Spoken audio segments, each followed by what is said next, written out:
selamat pagi, selamat bertemu kembali dalam renungan pagi hari ini. Terlebih dahulu kita berdoa. Tuhan Yesus, terima kasih Tuhan, kami boleh bangun pagi dengan tubuh yang sehat, semua oleh karena kasih dan kebaikan Tuhan. Biarlah sebentar kami akan mendengarkan renungan firman-Mu, boleh menjadi kekuatan buat tubuh, jiwa, dan roh kami ya Bapa. Terima kasih Bapa, terpujilah ke nama-Mu, hanya dalam nama Tuhan Yesus kami berdoa dan mengucap syukur. Haleluya, amin. Shalom, selamat pagi, selamat bertemu kembali dalam renungan pagi hari ini. Saya akan membawakan tema tentang kecewa, sakit hati, dan kepahitan. Ya, ini satu paket ya saudara ya. Kecewa, sakit hati, dan kepahitan. Ya, saudara. Kita baca di dalam 1 Petrus 4 ayat 7 sampai 8. Ya. Hidup orang Kristen, perikopnya ya. Ayat ke-7, kesudahan segala sesuatu sudah dekat, karena itu kuasailah dirimu dan jadilah tenang, supaya kamu dapat berdoa. Ayat ke-8, tetapi yang terutama kasihilah sungguh-sungguh seorang akan yang lain, sebab kasih menutupi banyak sekali dosa. Ada satu ayat lagi, ayat 11 saudara ya, ayat 11.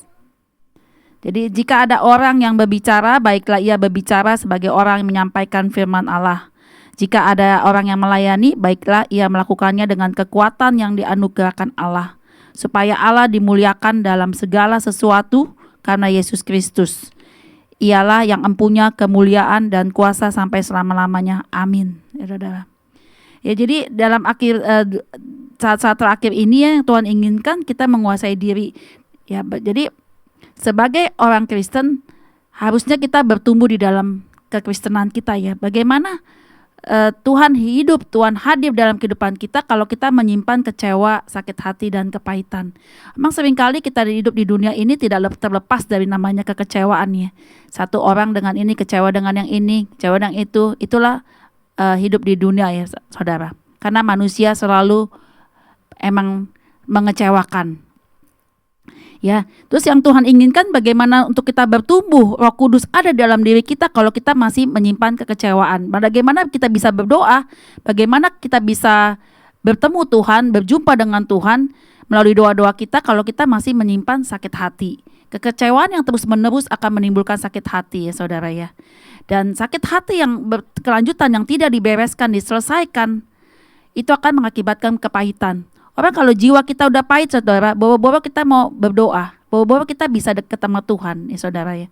Jadi yang Tuhan inginkan karena kesudahan waktu sudah dekat, jiwa kita melekat sama Tuhan. Dan Roh Kudus tidak akan tinggal, namanya juga Roh Kudus ya. Jadi Roh Kudus tidak akan tinggal pada hati orang yang menyimpan sakit hati, kepahitan ya.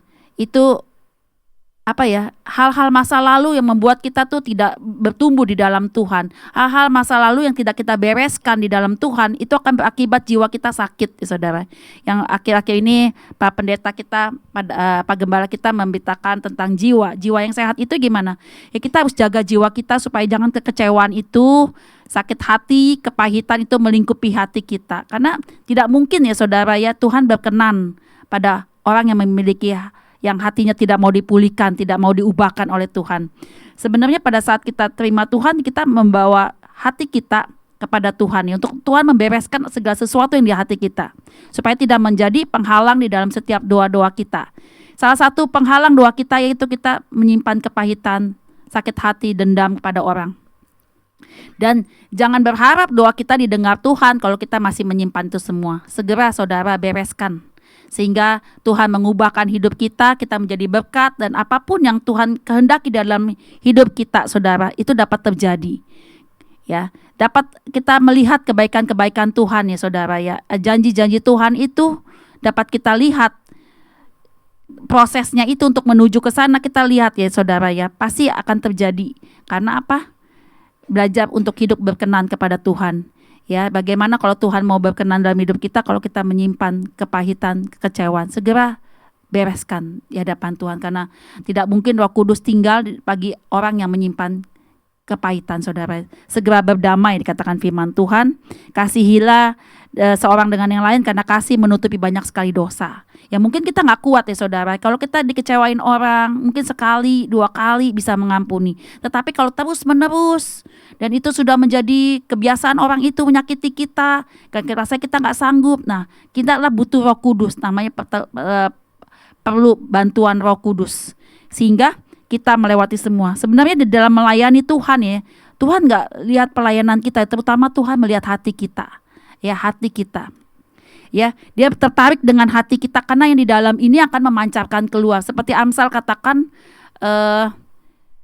di dalam Amsal dikatakan segala sesuatu tuh terpancar dari hati, melalui kehidupan kita tuh hati kita memancarkan kehidupan keluar ya. Jadi kalau hati kita beres di hadapan Tuhan tuh pasti ada sukacita, damai sejahtera yang terpancar dari kehidupan kita.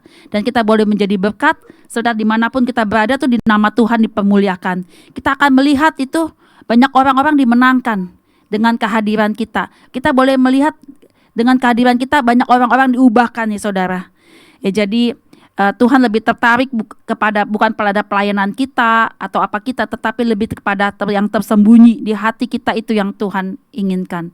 Jadi mari saudara, saya mengajak saudara-saudara, mari bereskan hati kita di hadapan Tuhan. Apapun masalah, pergumulan, kekecewaan yang kau dapatkan, kesakitan, sakit hati, jangan sampai itu amarah yang terus-menerus membuat iman kita tuh nggak bertumbuh, membuat tuh istilahnya Tuhan jadi menunda hal-hal yang dia mau nyatakan di kemudian hari tentang kita, tentang masa depan kita.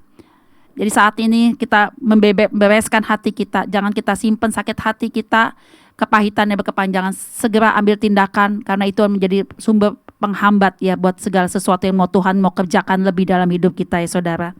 Jadi lepaskan pengampunan, doakan ya saudara. Setiap hari doakan orang-orang yang menyakiti kita. Doakan karena Tuhan rindu jiwa-jiwa mereka diselamatkan ya saudara ya. Terutama kalau saudara-saudara kita menyakiti, itu menjadi tanggung jawab kita untuk membawa jiwa dia kepada Tuhan. Seperti orang yang lagi tersesat ya. Kita harus ambil bagian, meskipun nggak sanggup, nggak bisa, tangisi jiwanya supaya dia kembali kepada Tuhan, karena itulah adalah orang-orang yang kita kasihi ya saudara. Demikian renungan pagi hari ini, boleh terus kita melihat perbuatan Tuhan yang ajaib ya. Kalau kita melepaskan pengampunan buat mereka, hal itu juga yang akan Tuhan lakukan dalam hidup kita ya saudara. Demikian renungan pagi ini boleh menguatkan kita tetap percaya, tetap setia sama Tuhan, hati kita, luka batin kita bereskan dalam teman Tuhan. Masih kesempatan masih ada. Kita masih ada di dunia ini. Jangan sampai kita dipanggil pulang. Tuhan, seketika Tuhan bisa panggil pulang kapan aja dalam keadaan sehat. Saya baru kaget ya. 1 tahun yang lalu percis saya reuni ke puncak dan orang tersebut, teman saya ini pulang mengantarkan saya sampai di rumah. Tetapi saya dengar kabar 3 hari yang lalu dia meninggal. Ya, teman sekolah saya SMA 53 tahun. Ya, tidak ada yang menyangka dia pulang. Saya ngobrol itu 1 tahun yang lalu saya ke sana ya, kita reuni, kita tiba-tiba saya dapat kabar 3 hari yang lalu dia pulang meninggal. Ya, jadi jaga hati kita, tetap ke Tuhan, kedapatan hati kita tetap berkenan kepada Tuhan. Demikian renungan hari ini boleh menguatkan kita berdoa. Tuhan, terima kasih Tuhan, biar renungan pagi hari ini terus Tuhan kami boleh merema dalam hati kami bahwa kami tidak mau menyimpan sampah di dalam diri kami Tuhan. Biar pada saat Engkau kedapatan hati kami boleh berkenan kepadamu Tuhan. Terima kasih Bapa, di dalam nama Tuhan Yesus kami sudah berdoa dan mengucap syukur. Haleluya, amin. Shalom, selamat pagi, selamat beraktivitas, Tuhan memberkati.